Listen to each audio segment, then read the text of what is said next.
Am I selfish to be happy about the new ruling as a South Asian? Well, you're not selfish, you're just dumb.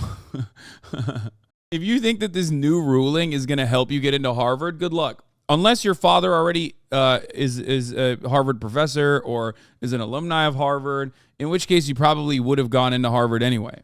People are so stupid about the affirmative action shit. Like, is it a great solution to systemic racism? Fuck no, of course not. But the counter to that, like all of the counters to affirmative action have always revolved around fairness, right? People claiming like, well, technically this is unfair. Wow, in order to defeat racism, you're doing more racism.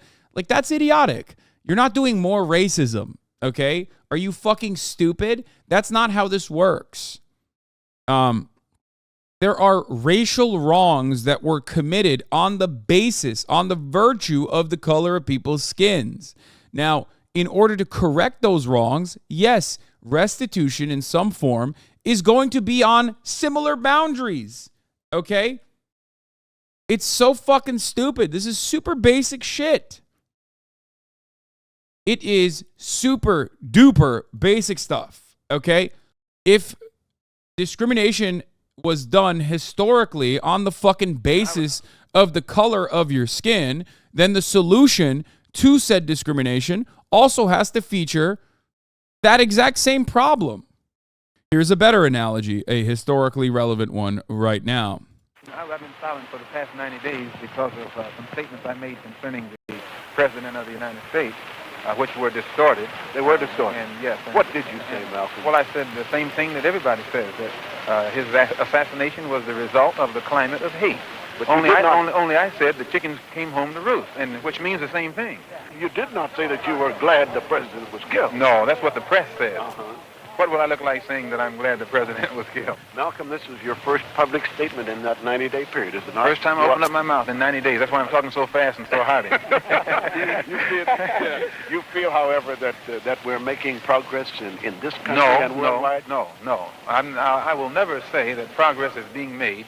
If you stick a knife in my back 9 inches and pull it out 6 inches, there's no progress. If you pull it all the way out, that's not progress. The progress is healing the wound that the blow made. They won't even admit the knife is there. That's it. That's the point. That's the quote. The progress. Okay. There you go. That we're making progress in this country and worldwide? No. I will never say that progress is being made.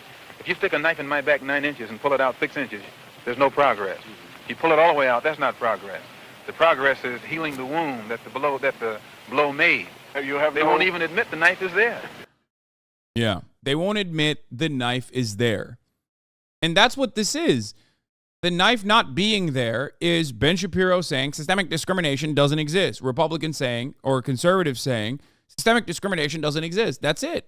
That's a legendary fucking quote, and it works perfectly in this situation. Supreme Court has ruled on affirmative action. Per Amy Ho of SCOTUS blog, the court holds that Harvard and UNC's admissions program violate the Equal Protection Clause of the 14th Amendment. Now, the way that they deliberated on this is so fucked up. As expected, the court has inverted the 14th, okay? An amendment written explicitly to directly ameliorate the conditions of race hierarchy becomes, in conservative hands, an amendment that says it's illegal to try to directly ameliorate the conditions of race hierarchy. There you go.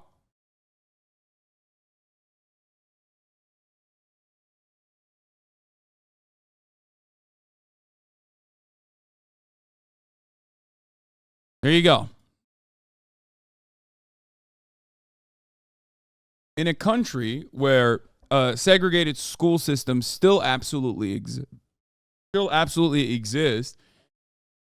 in a country where the real inequality stems from legacy admissions in college campuses and not necessarily like a little bit of a helping hand to ensure that the student body looks more like the diverse American society, right?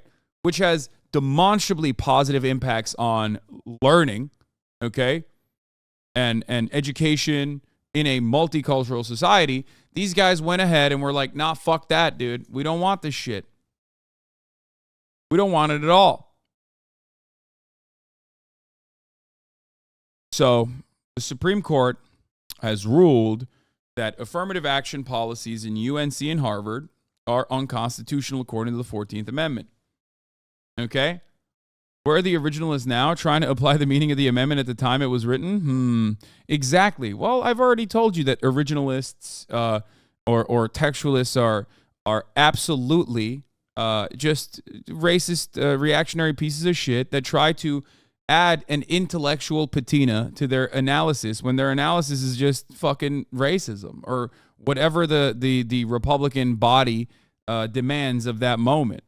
Considering an applicant's race, generally called affirmative action, has long been standard at universities from UPenn to Harvard, but not anymore.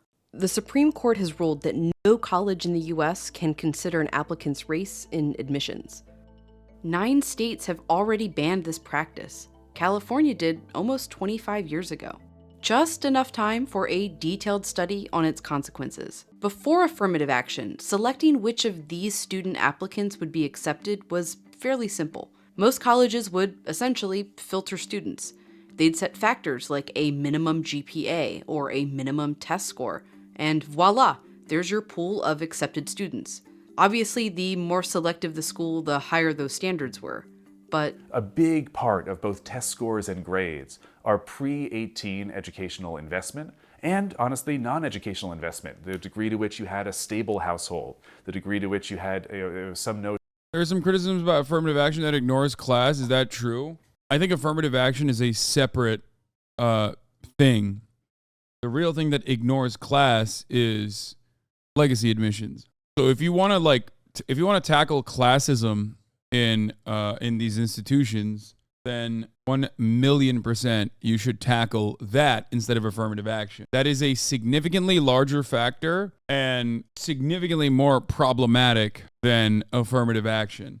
Make no mistake, okay? I've told you this already. Like, affirmative action is not necessarily a decent solution to any of the racial issues. Legacy admissions don't ignore class. They are all about class. Yes, I'm saying legacy admissions are classist. it's clear if you break down SAT scores by the background of the student. Students from higher income households score higher. Same if you look at who grew up in a household with a parent with a graduate degree versus no degree. That also reflects in race, with Black and Hispanic students scoring lower than white and Asian students. So in the 1970s, when UC Berkeley's admissions really just looked at GPA and test scores, the student population was less than 5% Black and Hispanic. Students who might have been really high ability just weren't able to get the kind of education that would lead them to the kind of high standardized tests that would get them into a school like Berkeley. These schools recognized that they needed some way of admitting those students, and so they started affirmative action policies to try to bring in students from sort of every part of, in this case, the state of California. So in the 80s, they began considering race in their admissions decisions. It worked. By the 90s, they would chart students on a social diversity index. If you were low income and a minority and had moderate grades and test scores, you were in. If you were high income and white, you needed higher scores to get in. Some colleges, like the UC Davis School of Medicine, used quotas, utilizing a similar filtering system, but a few spots would be reserved for minority applicants. In the late 70s, a white student named Backey fell here. Not good enough to get in among other white applicants, but with higher test scores and GPA than the minority students who got in. He sued, claiming discrimination. It made it to the Supreme Court, he won, and was admitted. The court ruled that while the goal of achieving a diverse student body is sufficiently compelling to justify consideration of race in admissions decisions, specific quotas went too far. More than 24 Supreme Court cases have followed, including the landmark Grutter v. Bollinger in 2003, which upheld that race could be considered as part of a highly individualized, holistic review of each applicant's file. That's essentially how affirmative action has worked the last 20 years. Instead of just filtering a pool of applicants, most colleges look at each person individually. Like Harvard will look at SAT and GPA, but also things like extracurricular activities, essays, awards, life experiences, recommendations, leadership, and yes, race. But this is exactly what the Supreme Court has now struck down. In 2 separate cases against Harvard and the University of North Carolina, plaintiffs argued this holistic approach was just a cover for discrimination against white and Asian students. The Supreme Court agreed, ruling that eliminating racial discrimination means eliminating all of it. The student must be treated based on his or her experiences as an individual, not on the basis of race. Many universities have for too long done just the opposite, which means in this holistic review, race can no longer be considered. To the degree that these universities want to maintain their current level of racial diversity, California has shown that that is infeasible, at least given the policies that California has tried to implement. In the 90s, Californians voted for Proposition 209, which banned public universities from considering race. Zach Bleemer conducted a massive study in California, following students that applied before and after Prop 209, looking at where they eventually enrolled, graduated, and then at their wage statements. So you can see, so long as they stay in the state of California, where they work and how much they earn all the way through 2020, 25 years almost after the affirmative action ban was implemented. What he found was that Black and Hispanic enrollments at more selective schools, like Berkeley, dramatically fell when they couldn't include race in their admissions process. Moderately selective schools had almost no change, but enrollment at less selective schools actually rose. Because most Black and Hispanic students didn't not go to college, they just went to less esteemed ones. You got this cascade effect of Black and Hispanic students, on average, enrolling at a university that's just a little bit less selective than the universities they used to have access to. Kids who used to go to Berkeley are now going to UC Davis. Kids who used to go to UC Davis are now going to UC Santa Cruz. What happened is pretty substantial negative ramifications for these students. They became less likely to earn STEM degrees, less likely to go to graduate school. Those with the lowest GPA and test scores became less likely to even graduate. And overall, Black and Hispanic students earned less in their careers than those admitted before Prop 209. One thing we've learned from affirmative action bans is that the kids who are admitted to more selective universities as a result of race-based affirmative action tend to receive greater value from those institutions in terms of the degree to which those institutions lead them to more successful jobs or more success generally in the labor market than the white or Asian students who tend to take their places after the end of affirmative action programs. Bleemer has also studied the effects of what's called race-neutral admissions policies, which can include outreach and income-based admissions, as has Georgetown University. They both found the same result. It seems like all of these race-neutral alternatives that universities can implement have a tendency toward increasing the diversity of campuses, but they don't get you anywhere close to the level of racial diversity that's provided by race-based affirmative action. Harvard said if it were to not include race in their holistic review, Black and Hispanic enrollment will decline by almost half.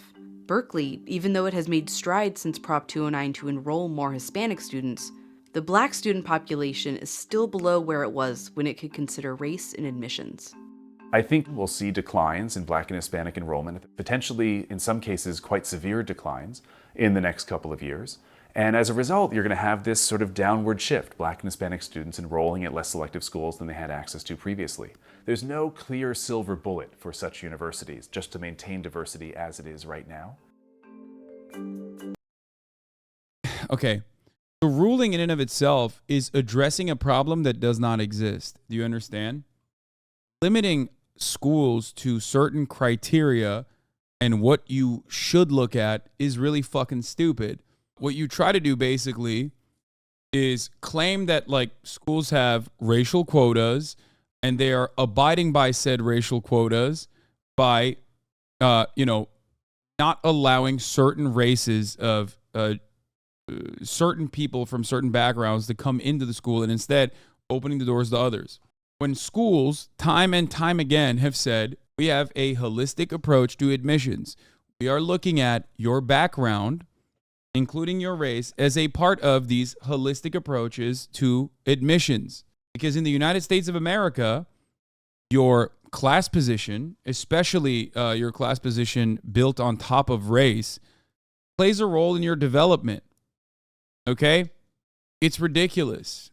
We already know what color blindness means in a society where systemic racism and systemic discrimination still certainly exists. When people say, oh, I see no color, or I'm colorblind, they're just saying, I don't see the injustices. That's it. That's precisely what the Supreme Court is trying to enforce here. Ultimately, I'm pretty sure quotas were banned, but regardless, ultimately, the reason why there is a certain racial makeup in schools is because it reflects the racial makeup of modern American society, okay, which universities certainly recognize as the best approach to creating a modern environment. College is supposed to make you a smarter person. College is supposed to get you ready for civilized society. Doesn't matter if you're from some bumfuck town. Doesn't matter if you're from a segregated, gated white community. No matter what, you're supposed to go to college in a diverse environment and learn to behave. That is the real world. That is the purpose of college. Purpose of college education. That is the point of why some college campuses want to have a specific racial makeup that is more balanced, similar to the racial makeup of the United States of America. Okay? So on that front, hitting a real visible quota versus maintaining a level of diversity in your college campuses is just two different ways of, slicing the apple in a similar fashion. Okay? Qualification for colleges do not exclusively revolve around whatever the fuck these dumbasses claim it revolves around. Oftentimes they claim it revolves around what your grades are, what your SAT scores are, and maybe a couple extracurriculars that you put on your resume.